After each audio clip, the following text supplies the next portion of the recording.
letra mais difícil do mundo, hein? Assim, ó. Bara, bara, bara, bere, bere, bere. Bara, bara, bara, bere, bere, bere, bere. Bara, bara, bara. Hoy a la tarde, hoy lunes 6 a las 18:15, en el aula 1 de la Facultad de Derecho, aquí en la ciudad de Buenos Aires, en Figueroa Alcorta al 2200, se presenta un libro, Marco Jurídico del Conflicto Árabe-Palestino-Israelí. El editor es Agustín Ulanovsky, y queríamos charlar con él porque creo que en esta ola de antisemitismo mundial, en la que estoy seguro la mayor parte de la gente no entiende ni conoce nada de este conflicto, ¿cuáles son los aspectos jurídicos? ¿Cuáles son los aspectos legales? Tiene que ser una de las herramientas importantes. Yo no pretendo que cualquier persona de la calle que consume y vive a través de un TikTok o de una publicación en X se interese en esto, pero por lo menos yo creo que es muy importante entender de qué se habla, cuál es el verdadero conflicto. Para eso ya lo tenemos en línea. ¿Cómo estás, Agustín? Dani Salzman te saluda. Hola Dani, ¿cómo estás? Bueno, gracias por la invitación. Bien, bueno, contame un poquitito porque el libro tiene muchos autores y seguramente muchos aspectos jurídicos, pero ¿cuáles son los que quisieras vos resaltar que al común de la gente deberían importarles a la hora de pensar, opinar, expresarse del conflicto? Mira Dani, la verdad que esta experiencia es riquísima. Este libro es fruto de una materia que damos con el doctor Elman en la Facultad de Derecho para estudiantes todos los bimestres en la facultad, ¿sí? Cursan alrededor de 30 alumnos por bimestre. Es una materia que la verdad es optativa, pero que ha calado entre los estudiantes. Y yo creo que lo más interesante es que el 90% son chicos que no son de la comunidad. Por ende, la verdad que es interesante poder ver cómo ellos lo toman, qué temas son interesantes para ellos, porque digo, vos, yo, probablemente muchos de la audiencia están acostumbrados a esta temática, ¿no? Pero la verdad que yo creo que poder trabajar a veces sobre la historia, sobre temas como el terrorismo, sobre el tema de antisemitismo, poder separar el antisemitismo de la crítica a Israel, creo que son temas que hacen muy rico y que están contemplados dentro de este libro. Bueno, lo primero que a mí se me viene a la cabeza cuando pienso en un marco jurídico es que la mayoría de la gente supone que el conflicto, especialmente en estos últimos 2 años, es un conflicto territorial. O sea, es el conflicto entre un Estado invasor y la resistencia y la defensa a esa invasión, a esa ocupación. Creo que allí hay muchos aspectos de los cuales hablar. Sí, estoy aprovechando y me moví porque Sí. justo estaba en una sala y creo que había ruido de fondo. Pero te decía, sí, la verdad que siempre todo arranca sobre el tema de los límites, de los territorios, cuáles deberían ser las fronteras, qué hacer con Jerusalén, etcétera, etcétera. Sin embargo, la verdad es que creo que a partir del 7 de octubre el mundo se dio cuenta que esto es mucho más complejo, que tiene otras cuestiones como el fundamentalismo detrás, ¿no? Y que deja de ser un territorio, una discusión meramente territorial para involucrar, bueno, a veces el fanatismo, ¿no? Estas cuestiones que vemos y que nos duelen y también que implican tener que conocer también a veces otras culturas, ¿no? Y otras formas de ver el día a día, y eso creo que bueno, el 7 de octubre nos lo dejó patente. Sí, pero vos sabés que yo creo que si vos mirás lo que ha pasado en el mundo en estos últimos 2 años, pareciera que es exactamente al revés. O sea, lo que el 7 de octubre debió haberle dicho al mundo es, ojo que aun cuando Israel no estaba en Gaza, bancándose los últimos años misiles, globos incendiarios, ataques, aún así, después del 7 de octubre, el mundo decidió, entre comillas, o gran parte del mundo, que Israel es un Estado agresor, invasor. Digo, Israel ni siquiera estaba allí. Cuando hablan de ocupación, en general la gente no sabe de qué ocupación. Cuando habla del río al mar, no sabe qué río ni qué mar. No tiene idea. Imagina, por ejemplo, que hubo un Estado palestino que desapareció porque Israel lo ocupó. Sí, ahí yo coincido con vos. Creo que hay una cuota de ignorancia, desconocimiento. También, seamos realistas, bueno, nosotros nos interesamos mucho en nuestro carácter de judío y por supuesto sabemos más, pero después cuando hay otro conflicto similar, no sé, pienso Ucrania y Rusia, uno también a veces habla sin profundidad. Entonces, yo Sí, no, pero pará, separo... hay una diferencia, Agustín. Sí. Vos no ves en la calle manifestaciones de jubilados con bandera de Ucrania, ni ves manifestaciones, ni ves ataques, o sea, no es lo mismo. Yo por ahí como periodista ya sabía qué pasaba en el Donbass antes del ataque último de Rusia, pero la realidad es que vos no ves que en el mundo haya flotillas tratando de defender a Ucrania de Rusia. No existe, ¿no? O sea, evidentemente hay un componente que tiene que ver con el antisemitismo que echa combustible sobre un conflicto del cual, por supuesto, como de casi todos, en general se desconoce. Sí, yo creo que hay algo previo, Dani, que es que este es quizás el conflicto más internacionalizado de todos, ¿no? Y por un montón de factores genera un interés sobredimensionado, porque si uno mira la cantidad de víctimas reales que hubo en este conflicto contra otros que hubieron similares o más graves, pienso, la guerra civil en Siria, claramente la repercusión que genera este conflicto es infinitamente mayor a los números si nos atáramos simplemente a los números. Sudán. Ahora bien, hay un montón de factores. Yo coincido con vos que en algún factor el antisemitismo lo es, por supuesto, y que hay mucha gente que expresa un odio hacia Israel que tiene que ver con su odio contra los judíos. Creo que hay otros factores también, y ahí creo que hay un trabajo desde la comunidad judía para entender esos otros factores y tratar de trabajarlos. Yo a veces trato de no caer en... ¿Cuáles serían? Mira, a priori yo creo que hay un sector, digamos, de cierto progresismo, pongamos comillas, que tiene un rechazo contra todo aquello que le parece imperialismo a Estados Unidos y demás. Entonces que la crítica hacia Israel va por el lado de cierta izquierda, digamos, ¿no? Entonces también la entiendo desde ahí para entender y poder diferenciar la discusión. Habrá con algunos que uno tendrá que tener una discusión más de tipo política y otros que son antisemitas y sobre los que sí aplicará el tema del marco legal por temas discriminatorios. Y creo también, Dani, que hay algunas cuestiones que bueno, después de 2 años de esta guerra y conflicto, bueno, evidentemente algunas críticas que se le hacen al gobierno de Israel también hay que aceptarlas, ¿no? Sí, pero yo también puedo hacerle críticas al gobierno de Israel, pero yo no supuesto. llamo genocida al Estado de Israel porque no me gusta Netanyahu.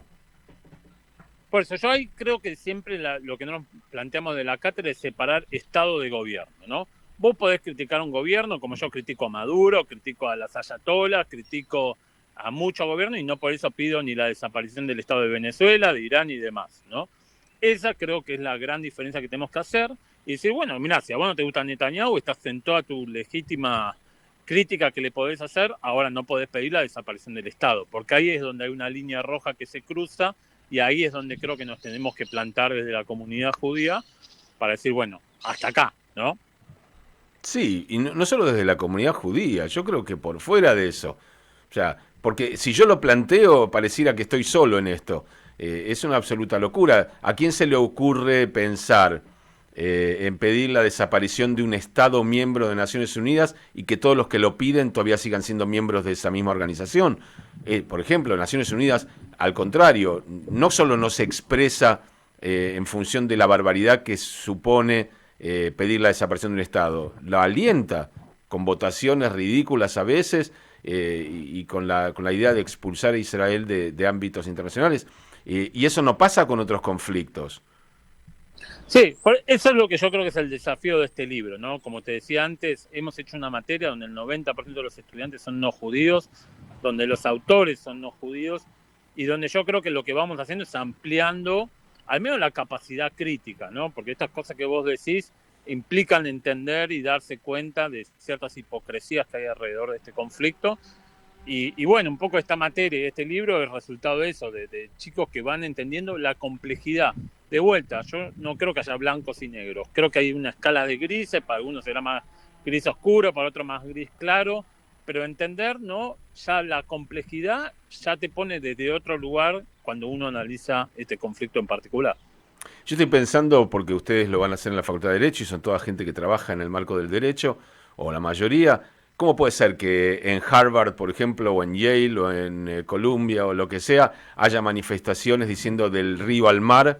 O sea, yo no espero de un taxista de un pueblito, de cualquier ciudad, de cualquier país del mundo, saber de geopolítica. Pero sí lo esperás desde gente que trabaja desde el punto del marco jurídico. Y sin embargo, evidentemente, los aportes, los capitales y la influencia trasciende eso y hace que gente que debiera estar más preparada, incluso para el debate y para el análisis, no pueda hacerlo. Coincido, Dani. Quizás también uno a veces sobrevalora lo que es Harvard, lo que son estas grandes universidades, ¿no? Y uno se da cuenta después que el orgullo que le representa a la UBA. Por eso yo te digo, la verdad es que también en esta oportunidad yo quiero resaltar, ¿no? La libertad académica que nos ha dado la UBA, la oportunidad de poder hacer esto. Y de vuelta, no sé, en la UBA hace 2 semanas, en la Facultad de Derecho puntualmente había una bandera palestina colgada de una ventana.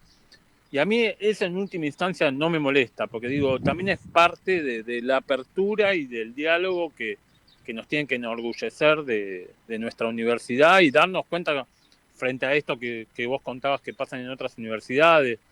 Manifestaciones de vuelta, ahí es donde yo digo la línea roja, ¿no? Estudiantes judíos que no podían ir a estudiar o que no podían ir al campus por el mero hecho de ser judíos. Ya ni hablamos de Israel. Bueno, eso es antisemitismo, no hay discusión sobre eso. Y es una línea roja que hay que defender y por eso creo que lo que hay que complejizar, no hay que profundizar y hay que marcar estas líneas rojas muy marcadas porque vemos un rebrote. A mí particularmente lo compartía con algunos amigos, yo fui a la marcha contra el veto de la UBA hace 2 semanas y me sorprendió ver la cantidad de banderas de Palestina en el acto. La primera pregunta que te podés hacer, porque vos conocés a muchos, es ¿de dónde vienen esas banderas? Porque yo no sé dónde se compran las banderas de Palestina para ir a un acto. Y aparecen muchas, o sea que alguien tiene que estar trabajando para eso, tiene que estar organizando eso y tiene que ir buscando en qué nichos puede ir poniendo una bandera alguien que pregunte poco, porque si reciben la primera pregunta por ahí no le puedes dar una respuesta. Bueno, ahí es donde insisto que obviamente no es como parte interesada y por eso antes te decía la comunidad judía, creo que tenemos que profundizar, ponerle ojo crítico, estar atento a estas situaciones. Y de vuelta, también yo creo, Dani, que esto es una oportunidad para también admitir algunas cuestiones que quizás no nos gusten y que eso no nos sonrojen, digo, del lado nuestro, porque eso también nos va a dar credibilidad para cuando sostenemos una línea roja, decir, bueno, mirá, en esto lo puedo aceptar o incluso a mí no me gusta, pero en esta línea roja es incruzable. Y creo que ahí hay un trabajo también de reflexión interna dentro de la comunidad que ojalá que lo podamos hacer. Bueno, en principio sería fantástico que toda la gente de nuestra comunidad conociera marcos legales, jurídicos, aspectos históricos y geopolíticos del mismo conflicto del que todos opinan. Digo porque uno cree, a lo mejor vos por tu trabajo o yo por el mío, supongo que todos están enterados y todos saben todo lo que pasa o han escuchado distintas voces de distintos temas, pero no pasa. La realidad es que la gente a veces actúa por impulso, de un lado y del otro. El impulso de atacar y el impulso de defender. Y a mí no me gustan Ben-Gvir y no me gusta Smotrich y no me gusta por ahí Netanyahu y no me gusta Ariederi. Eso es una cosa y todos podemos dar noticias y criticar y decir la verdad.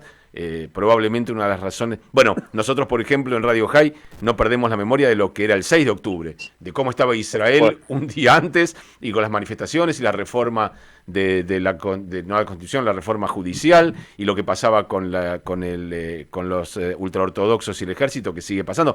Todo eso lo sabemos, probablemente mucha gente no lo sepa, pero una cosa y otra cosa no tienen nada que ver. O sea, utilizar la palabra genocidio para una guerra de defensa como la de Israel, aun cuando la guerra no nos gusta y cuando yo no quiero que se muera nadie, ni de este lado ni del otro, realmente. Pero la guerra es la guerra y sabemos cómo es esto. Me hubiese gustado que la guerra dure menos, ¿puedo culpar de eso a Netanyahu? Yo por ahí sí, pero eso sigue sin ser un genocidio. Entonces digo, se usan palabras y se lo utilizan, y por eso me parece importante. Lo importante y al final de la historia también es cómo hacer para que esto pueda bajar a otros lugares que no sean los formalmente académicos, ¿no?